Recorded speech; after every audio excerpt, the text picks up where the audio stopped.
Hello everyone, আঁকা সিরিজের explanation নিয়ে আসবে বলছিলাম। তো গত রাতে আঁকা সিরিজটি রিলিজ পেয়েছে। চলুন এক্সপ্লেনেশন শুরু করা যাক। আঁকা সিরিজের প্রথমে দেখা যায় আঁকা মানে আবুল কালাম আজাদ, ওর বাবা মা সবাই সেম দিনে সুইসাইড করে। এখন আসে আবুল কালাম আজাদ কিভাবে আঁকাতে পরিণত হলো। তার বাবা মা সুইসাইড করার পর তাকে তার কাকার বাড়ি আশ্রয় দেওয়া হয়। তার কাকা আশ্রয় নেয়, তার কাকাই বড় করে তাকে।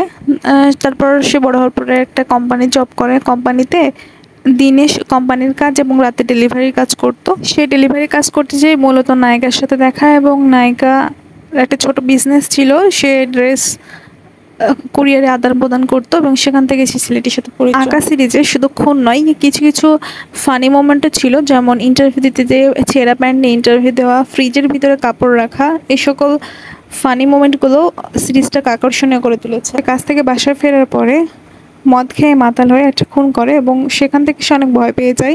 আসলে খুন করে সে ভুল করেছে, কিন্তু তার পরদিন সকালে টিভি সবার ইন্টারভিউতে দেখে যে তাকে সবাই বাহবা দিচ্ছে, কারণ সে এমন একজনকে খুন করেছে যে এলাকার সবচেয়ে খারাপ মানুষ ছিল, এবং সেখান থেকে তার খুনের নেশা তৈরি হয়। সে টাকার বিনিময়ে খুন করা শুরু করে। স্বপ্ন ছিল সিঙ্গার হওয়া। তার গানের কণ্ঠ ভালো না হয়, সবসময় ইন্টারভিউ দিতে যেয়ে অপমানিত হয়ে বাসায় ফিরেছে, কিন্তু এতে তার জেদ থেমে থাকেনি। সে গান বাজিয়ে শুরু করে খুন করা।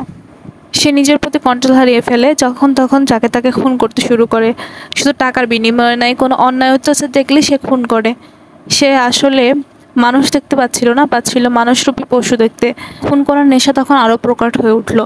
সে নতুন একটা সিম কিনলো এবং একটা নতুন ফেসবুক পেজ খুললো, যেখানে সবসময় সে পোস্ট দিত সিম চেঞ্জ করে। আর এমন একটা লোকেশন থেকে সিম চেঞ্জ করতো যেন পুলিশ তাকে ধরতে না পারে, তার লোকেশন ট্র্যাক করতে না পারে। এভাবেই সে পরপর অনেক ফোন করে এবং পুলিশ কোনোভাবেই তাকে ধরতে পারে না।